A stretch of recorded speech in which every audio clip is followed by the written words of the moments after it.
जाम में फंसा रहा एसडीपीओ साहब का गाड़ी, बजता रहा सायरन। बता दें कि चेनारी नगर पंचायत के संत सिंह चौक के समीप जाम में फंसा रहा एसडीपीओ साहब का गाड़ी, बजता रहा सायरन।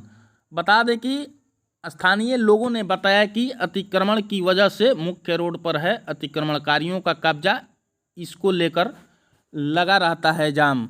आप इस तस्वीर को देखकर समझ सकते हैं कि किस तरह से संत सिंह चौक पर जाम की समस्या आए दिन लग रही है। लेकिन यहाँ के ना तो जनप्रतिनिधि इस जाम की समस्या को लेकर आवाज़ उठा रहे हैं, ना ही यहाँ के नगर पंचायत के कोई भी अधिकारी इस जाम की समस्या को लेकर कुछ भी बोलने से इनकार कर जा रहे हैं।